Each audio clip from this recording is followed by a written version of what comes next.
What's up, everybody, and welcome to my Money in the Bank review 2016. And wow, do we have a lot of things going on in the wrestling world right now? Because after this review, I'm going to get into the Raw review.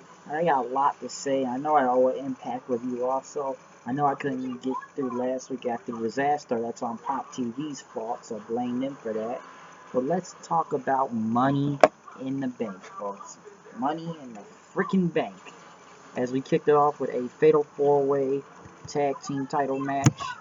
Enzo and Cass versus the New Day versus the Vaudevillains versus the Club, which was actually a really great match. Well, not great, good match, but holy crap, there was a lot of botches out there, to be honest. It was just a train wreck, really. The New Day winning. I understand since they want to do this title ring thing, and I guess they just want to beat London and Kendrick because they hate Paul London.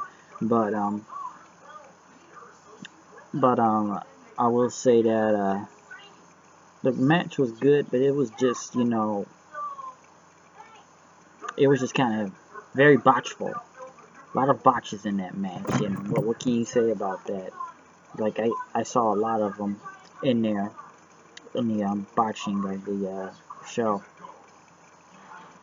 So, yeah, we saw a lot of that in there.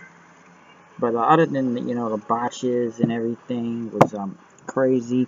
Kofi missing that, what he missed? The Trouble in Paradise. A lot of guys feel like they were just waiting for spots to just go on. I was wondering why some were just standing in the ring. So it was just a very botchful match, to be honest.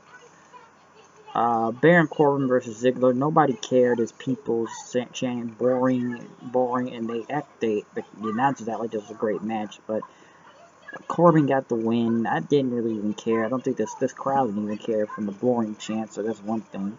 Kevin Owens killed it in the background of Michael Jericho and Del Rio, seeing who's going to win the Money in the Bank tonight. Owens said, why you always talk about Pero? And stuff. You call a dog, you got a dog at home, and Jericho, yes, we can drink it in, man, or whatever, I'll drink some water. And then Jericho said his drink it in thing, and he said, stupid idiot, to one of the announcers, and walked off. Charlotte and Dana Brooke went against Becky Lynch and Natalya, which as soon as the match began, they chanted for Sasha Banks. And it just took a minute to get through this match. I somewhat zoned out of the match in a way. But then again, it's like, what is the point? Okay, Charlotte and Dana Brooke win. I get that. But why does Natalya go heel for? I don't know. I think that's kind of retarded in my opinion. But what is the point of her going, heel now? I don't understand. What, does everyone have to turn on Becky Lynch for some reason? So I guess I gotta move someone up against Charlotte for the title now. Sheamus went against Apollo Crews, and it was kind of whatever. Crowd didn't really care. Crews got the win with a rollover pin, so I wasn't really surprised by that match, but the crowd just wasn't into it. AJ Styles versus John Cena. And they put on one freaking great match. Let's give it that. Really great match. Awesome match. But the finish, I shouldn't be surprised. And some people say, Styles may have left TNA, but you can't skip those ref bump finishes. Which pretty much the referee was knocked down.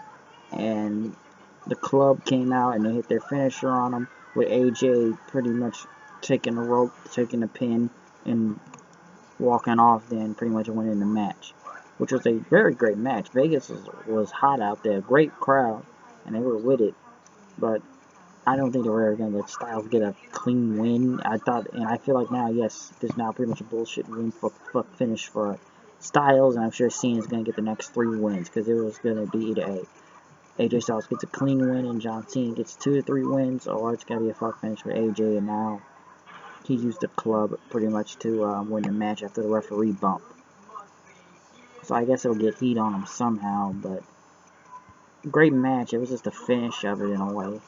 Money in the Bank ladder match, Ambrose, Owens, Cesaro, Chris Jericho, Alberto Del Rio, Sami Zayn, which, my God, there was a deadly match out there.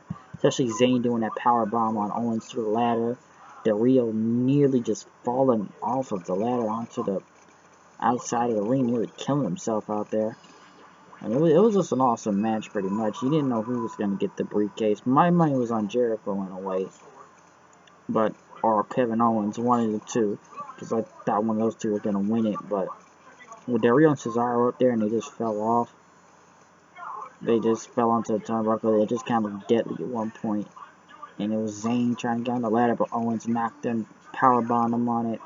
Owens tried to get back up, but Ambrose pretty much pushed him off into the ladders, took the briefcase and won. But you know, it's actually kind of logical since they want to keep the Shield thing going and stuff. But I really thought Owens or Jericho could have won it.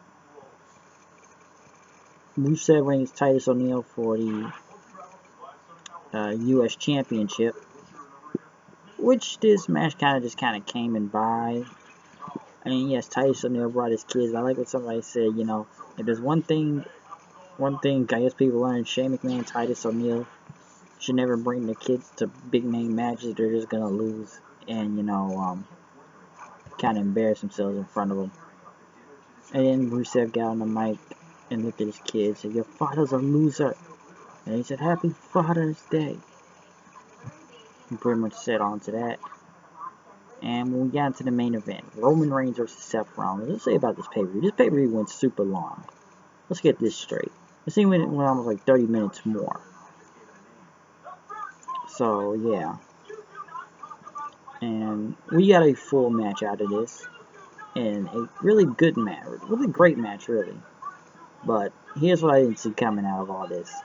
Other than pretty much everybody was on Seth Rollins' side. They told Roman Reigns, you can't wrestle. Roman sucks. You still suck. Even Roman just bashing his head into the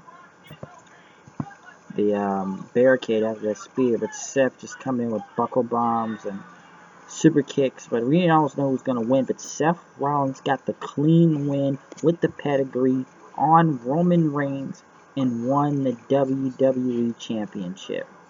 Even though it was just about to be a bump and everything, it was just the bumps and stuff, because when Reigns tried to go for a spear, but Rollins caught him with a pedigree, which was really cool when he was running and hit the pedigree on him. But then he hit another pedigree, he beat Roman Reigns clean, he won the WWE Championship, and Seth Rollins was the champ. But then Dean Ambrose came out, pretty much cashing in the Money in the Bank briefcase, beating Seth Rollins for the Dirty Deeds, winning the WWE Championship.